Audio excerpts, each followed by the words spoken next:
When asked, Todd Gurley reiterated that he's retired. And it wasn't the Rams who were asking, by the way, just to be clear.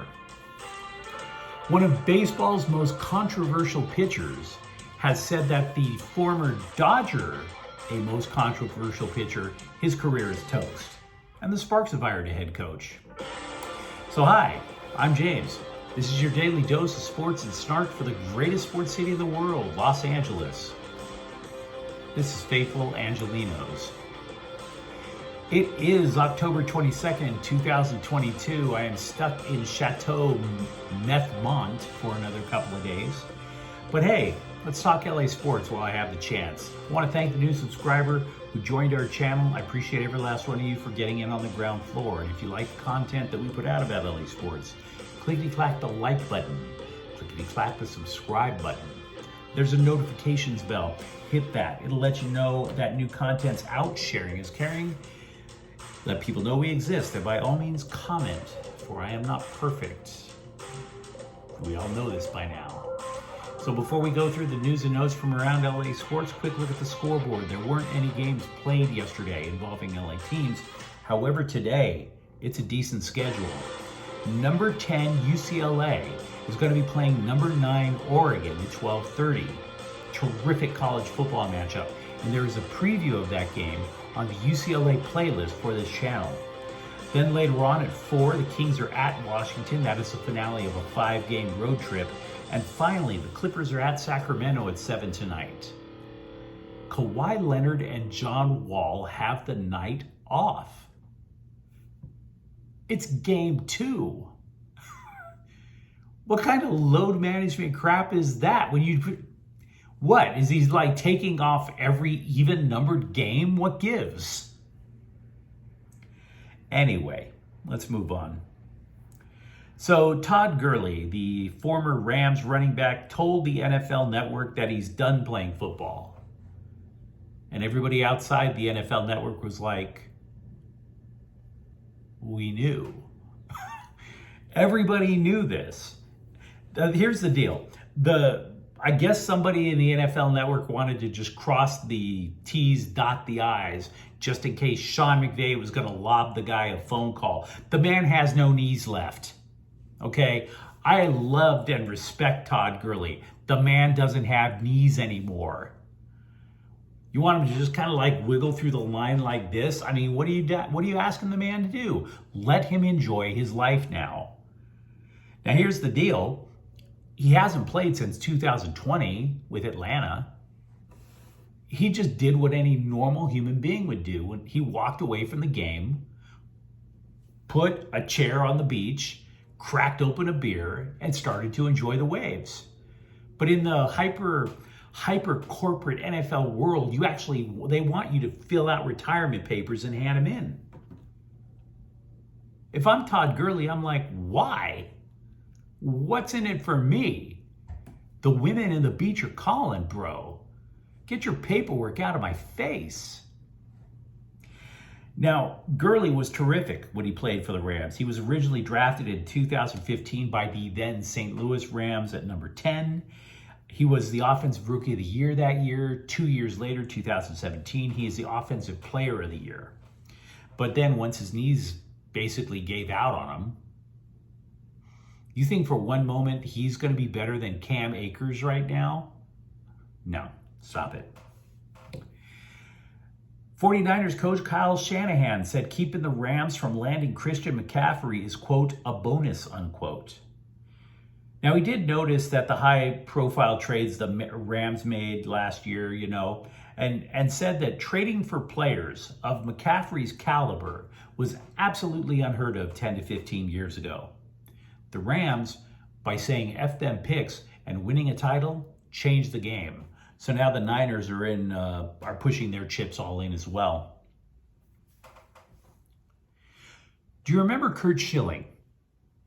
You know, the bloody sock guy from back in the day, pitching for the Red Sox, trying to beat the Yankees.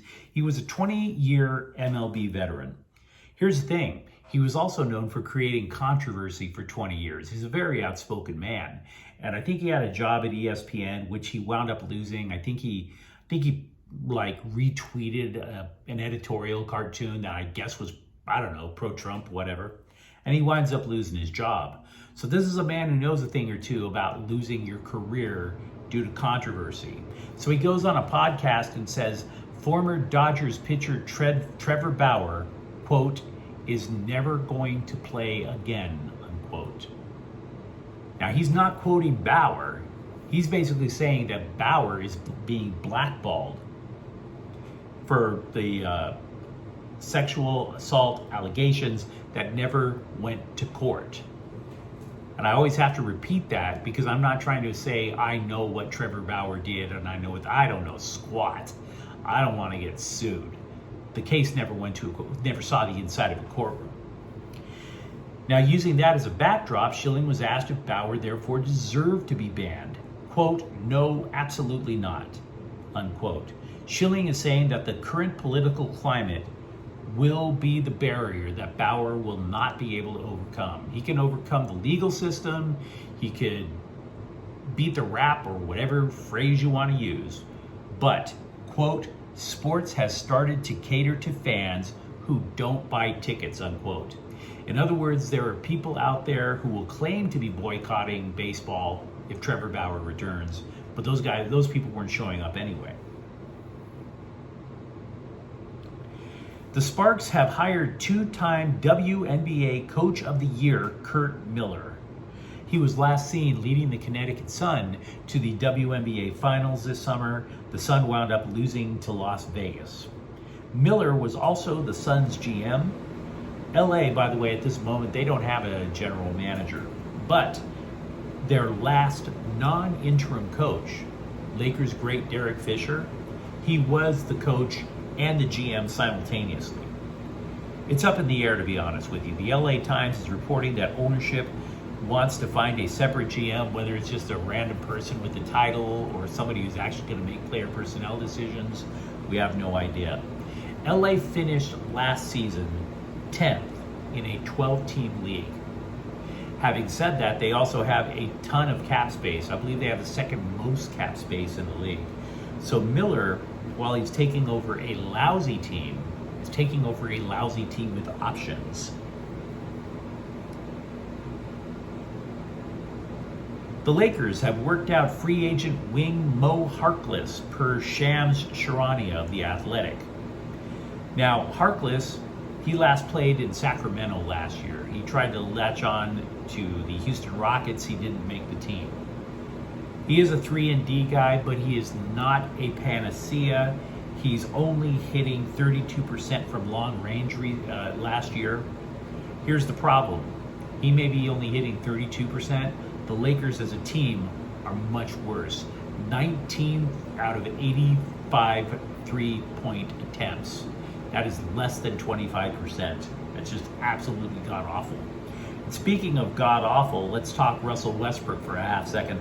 LeBron James said Russell Westbrook needs to take his 0 for 11 shooting night on Thursday and, quote, flush it down the toilet, unquote. I can think of a lot of Laker fans who would suggest he take that night and push it in the opposite direction, but that's just me.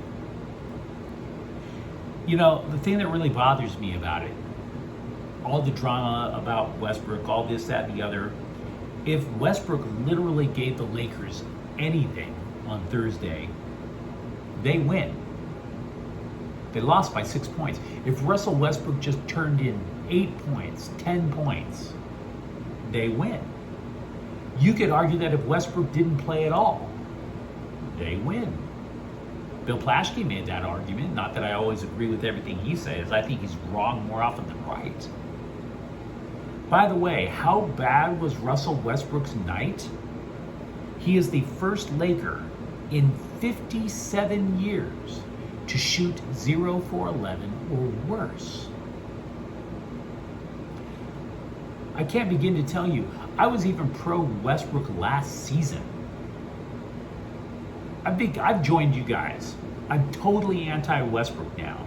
Ever since this whole, is he coming off the bench and claims that he pulled a hamstring. Do you really believe that he got injured because he didn't know how to get up off of a bench?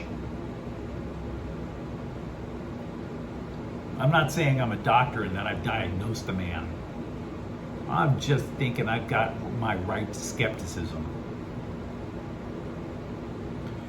Chargers wide receiver Keenan Allen is going to be a game-time decision versus Seattle. He hasn't played since week 1, and later today I'm going to drop a preview of the Chargers versus Seattle game, and Keenan Allen is a pivotal player in that game, whether he decides to suit up or not. All week long, by the way, about the Chargers, we've been talking about J.C. Jackson. He is not the only defensive back that the Chargers have benched this year.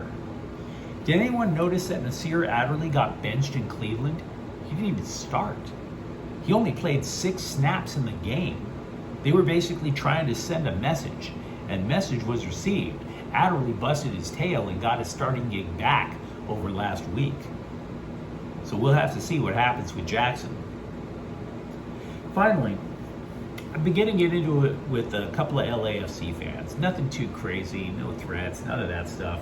You know, they're all talking about the LA Galaxy and this, that, and the other, and on the 5 cups, the 5 championships, as if those 5 championships didn't matter.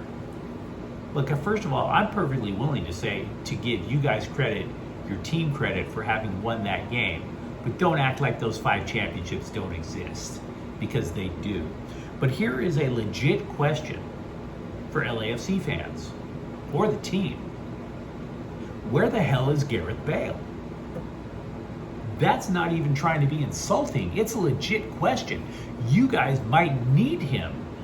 You have 2 games left on the way to possibly winning your first championship, and an international striker, an international superstar, is nowhere to be found. And this is a man who has a history of abandoning his own teams. He did it with Real Madrid. There's a belief he did it with Tottenham Hotspur. There's a real belief, I would argue, that he might be abandoning LAFC right now. I don't even know if the man was even in the stadium to go against LA Galaxy. We know he didn't play. This is not a hot take. It's a legit problem that I'm wondering about. So, you tell me what you think. Leave some thoughts in the comments thread, whether it's about Trevor Bauer, Gareth Bale, Todd Gurley, J.C. Jackson, hell, even the Sparks. You tell me what you think, and I'll get back to you. Now, if you enjoyed this clip, don't forget to subscribe to Faithful Angelenos. We do talk LA sports here. Thank you for watching. I'm James. We'll be back later today. Faithful Angelenos is a Corte El Queso production. Take care.